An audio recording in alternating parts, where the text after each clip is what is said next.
இந்த 7 டைம்ஸ் அல்லேலூயா பாடுறோம் இல்லையா, அதை நம்ம எல்லாரும் இந்த பாடலை பாடும்போது இந்த இதை மட்டும் மைக்கை நாங்கள் ஆஃப் பண்ணிட்டு நம்ம 7 டைம்ஸ் பாடும்போது எல்லாரும் சேர்ந்து பாடுவோம். ரைட்.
శారీరకంగానే నువ్వు నేను ఒకవేళ బాల్యంగా ఉండొచ్చు, చిన్నపిల్లలమై ఉండొచ్చు. But the God is the one who has chosen you.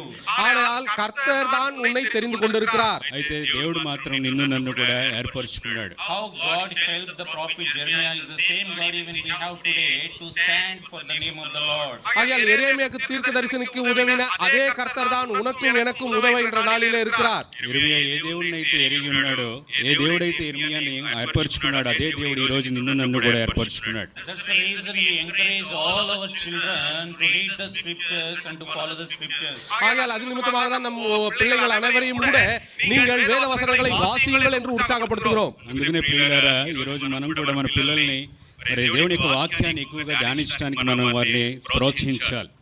And second point we will read from book of Jeremiah chapter 9. இரண்டாம் பாகமாக எரேமியா தீர்க்கதரிசன புத்தகம் 9ஆம் அதிகாரத்தை நாம் வாசிக்கலாம். We will read రెండవ భాగంగా ఇర్మియా గ్రంథం 9వ అధ్యాయంలో మనం చదువుకుందాం. verse 23 and 24 all together please. 23 24 వచనங்களை சேர்ந்து வாசிக்கலாம். 9వ అధ్యాయం 23 24 వచనం అందరం కలిసి చదువుకుందాం. ஞானி தன் ஞானத்தை குறித்து மேன்மை பாராட்ட வேண்டாம், பராக்கிரமன் தன் பராக்கிரமத்தை குறித்து மேன்மை பாராட்ட வேண்டாம், ஐஸ்வர்யவான் தன் ஐஸ்வர்யத்தை குறித்து மேன்மை பாராட்ட வேண்டாம்.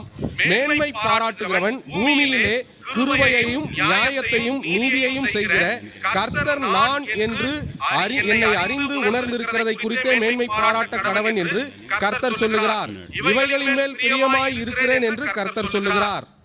Here we are understanding we should not boast in anything other than our living God. ஆகையால் இங்கே நாம் ஒரு காரியத்தை தெளிவாக புரிந்து கொள்ள முடியும். நாம் நம் ஜீவனுள்ள தேவனுடைய காரியத்திலேயே மேன்மை பாராட்ட வேண்டுமே ஒழிய வேறு எந்த காரியத்திலேயும் மேன்மை பாరాட்டக்கூடாது. మనం కూడా దీన్ని బట్టి ఏం అర్థం చేసుకోవాలంటే ప్రభు యేసుక్రీస్తుని బట్టి కాక ఇంక దేని విషయంలోనూ మనం నువ్వు నేను కూడా అతిశయించడానికి లేదు. And he is the Lord and he is the same forever. அவர் கர்த்தர், அவர் நேற்றும் இன்றும் மாறாதவராய் இருக்கிறார். ఆయనే దేవుడే ఉన్నాడు, ఆయనే సమస్తము అయి ఉన్నాడు.